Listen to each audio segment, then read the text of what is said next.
बायको रोज माझ्या पाकिटातून पैसे चोरायची. मला वाटलं ती माहेरच्यांना पोचतीये किंवा स्वतःची चैन करतीये. पण जेव्हा तिने समोर ती फाईल फेकली तेव्हा माझ्या पायाखालची जमीनच सरकली. असं काय होते त्या फाईलमध्ये? जाणून घेण्यासाठी पूर्ण कथा नक्की पहा आणि लाईक, शेअर आणि सबस्क्राईब करायला विसरू नका. धन्यवाद. अविनाश एका मॅन्युफॅक्चरिंग कंपनीत सुपरवायझर होता. दिवसभर मशीनच्या आवाजात काम करून तो थकून घरी यायचा. सायली, त्याची पत्नी, अत्यंत शांत आणि घरगुती स्वभावाची. लग्नाच्या 5 वर्षात कधी त्यांच्यात मोठं भांडण झालं नव्हतं. पण अचानक परिस्थिती बदलली. एके दिवशी अविनाशला पेट्रोल भरण्यासाठी 100ची नोट हवी होती. त्याने पाकिट उघडलं आणि तो थबकला. काल रात्री त्याने मुद्दाम 500च्या 2 नोटा आणि 100च्या 5 नोटा ठेवल्या होत्या. आज त्यातली 500ची 1 नोट गायब होती. सायली, तू माझ्या पाकिटातनं पैसे घेतले होतेस का ग? अविनाशने बाहेरूनच आवाज दिला. सायली किचनमधून आली. तिचे हात पिठाने भरलेले होते. नाही हो, मी कशाला घेईन? तुम्हाला माहितीये ना, मी गरज असल्याशिवाय काही मागत नाही. अविनाशने दुर्लक्ष केलं. पण ही चोरी आता दर आठवड्याची सवय झाली होती. कधी 100, कधी 200, तर कधी भाजीच्या पैशातून उरलेले चिल्लर पैसेही गायब व्हायचे. अविनाशने आता सायलीवर लक्ष ठेवायला सुरुवात केली. त्याच्या लक्षात आलं की तो ऑफिसला सुट्टी घेतली की सायली तासाभरासाठी घराबाहेर पडते. ती कुठे जाते, कोणाला भेटते, हे प्रश्न त्याला छळू लागले. एके दिवशी त्याने ऑफिसला सुट्टी घेतली आणि घराच्या कोपऱ्यात लपून बसला. सायली बाहेर पडली. तिने रिक्षा केली आणि शहराच्या एका जुन्या वस्तीत गेली. अविनाशने तिचा पाठलाग केला. तिथे तिने एका मध्यमवयीन माणसाची भेट घेतली. त्या माणसाच्या हातात सायलीने काही पैसे ठेवले आणि एक कागद घेतला. अविनाशचं डोकं सुन्न झालं. सायली मला फसवतीये. तो माणूस कोण आहे आणि हे पैसे ती माझ्याच पाकिटातून चोरून त्याला देतीये? रागाच्या भरात त्याला वाटलं की जाऊन तिला रंगेहात पकडावं. पण त्याने स्वतःला आवरलं. त्याला पूर्ण सत्य जाणून घ्यायचं होतं. घरातलं वातावरण आता बदललं होतं. अविनाश सायलीशी नीट बोलत नसे. सायलीच्या चेहऱ्यावर एक भीती असायची, जणू ती काहीतरी लपवत आहे. एक रात्री अविनाशला राहावलं नाही. त्याने रात्री 2 वाजता सायली गाढ झोपलेली असताना तिचं कपाट उघडलं. कपाटाच्या कोपऱ्यात एका जुन्या साडीच्या घडीत त्याला एक फाईल सापडली. त्या फाईलवर एका मोठ्या इन्शुरन्स कंपनीचं नाव होतं. अविनाशने मनातल्या मनात हिशोब लावला. तर ही माझ्या पैशातून स्वतःसाठी मोठी पॉलिसी उतरवतीये.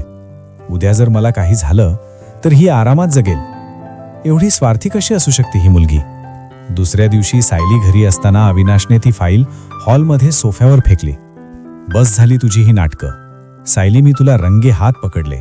तू चोर आहेस. माझ्या कष्टाच्या पैशांवर तू तुझी स्वप्न सजवतेस. कोणाला भेटतेस तू रोज? कोणासाठी आहे ही पॉलिसी?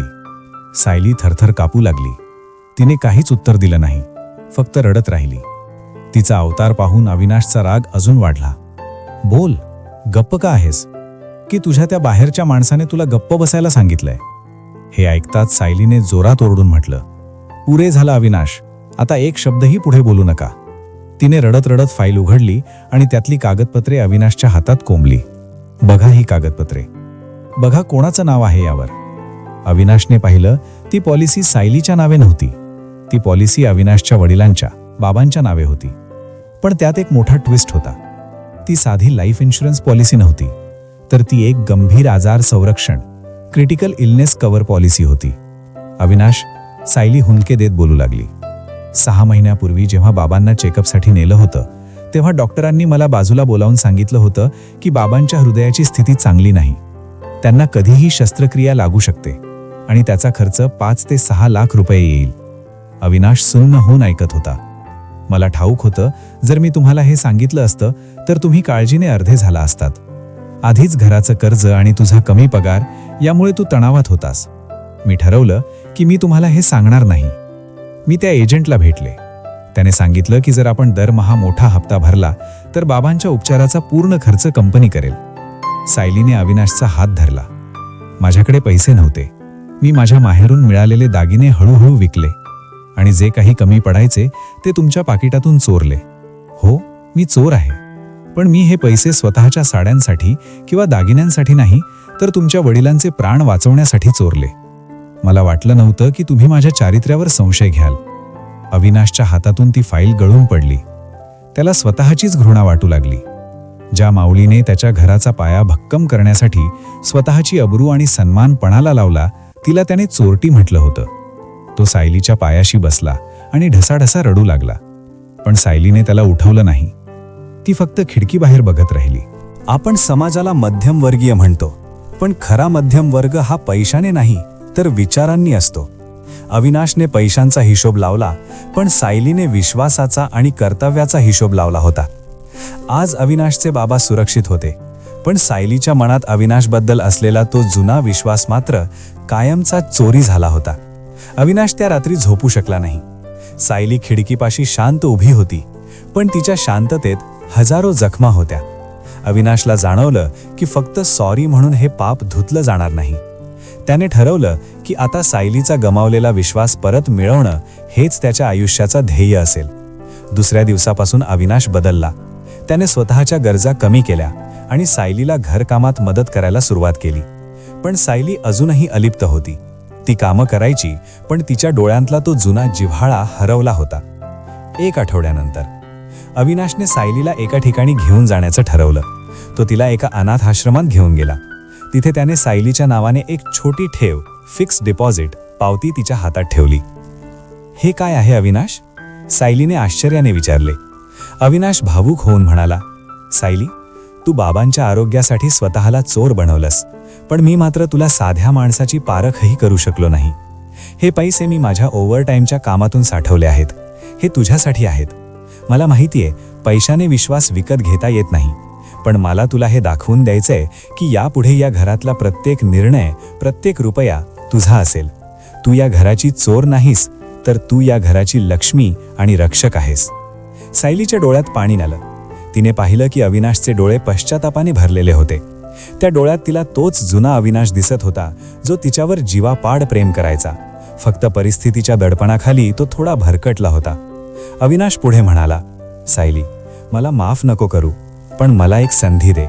हा तुझा चोरटा नवरा आता पुन्हा एकदा तुझा विश्वास जिंकण्यासाठी चोरी करेल, पण यावेळी मी तुझे दुःख आणि तुझ्या डोळ्यातले अश्रू चोरायचा प्रयत्न करेन. अविनाशचे हे शब्द ऐकताच सायलीचं मन विरघळलं. तिला जाणीव झाली की माणूस चुकू शकतो, पण जो आपली चूक मान्य करून सुधारण्याचा प्रयत्न करतो तोच खरा आपला असतो.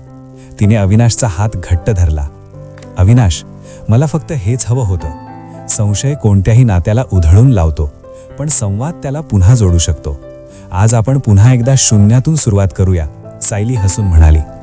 त्या दिवशी सायलीच्या मनातला तो ओझं उतरलं आणि अविनाशच्या मनातली अपराधीपणाची भावना संपली.